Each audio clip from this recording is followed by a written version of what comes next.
When I was just 2 years old, my dad taught me to snow ski. And ever since then, it's been one of my favorite things to do. When I was just in first or second grade, myself and my dad and my sister went to a little ski area called Timberline in Virginia to make some turns. We were having a great day, and then my older sister said, "Joel, won't you ride the lift with me?" So we skied down the lane to where the lift was, all the way up to the red line.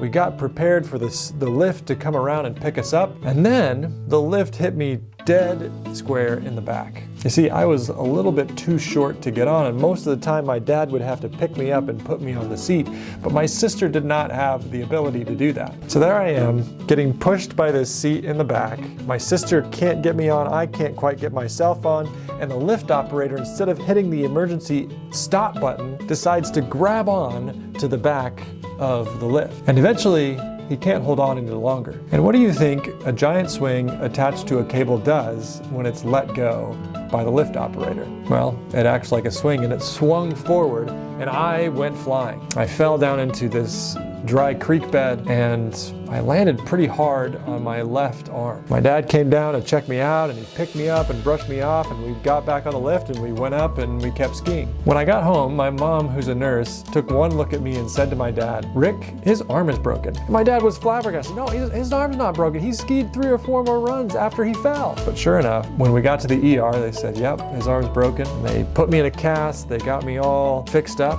An unfortunate accident. But at that age, instead of feeling like I needed to mope around because of this event, yeah, it hurt a little bit. Yeah, the cast was itchy.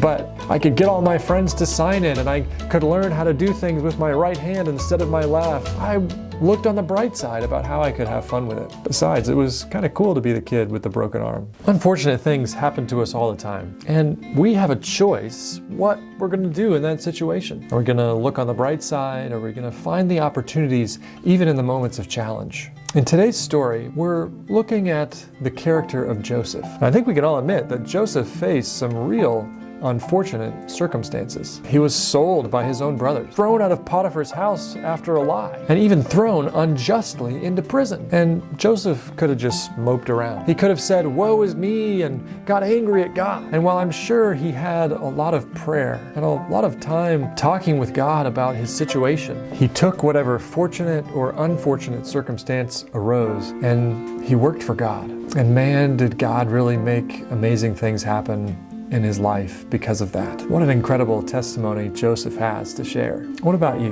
What deck of cards has life handed you? What unfortunate or fortunate circumstances have you run into? How do you react when things aren't going well? When those unfortunate circumstances occur, do you get angry or frustrated or look to blame others? Or can we, like Joseph, learn to look on the bright side? Learn to serve God wherever he places us? What can we learn from Joseph in his series of unfortunate events that can point us to how good God really is, even in moments where things don't seem to be going my way? I know there's been other moments in my life where I've thought that God is off track. God, how could you allow this situation to happen? Or why didn't I get that job? Or why didn't this thing work out? But now that I'm past those times, I can 100% like Joseph say and see, God, your plan was so much better than mine. Even in these unfortunate circumstances, I can see how you used them for my good and for the good of other people. I hope you'll take some time as a group to dive into this story and see what you can learn. Have a wonderful day.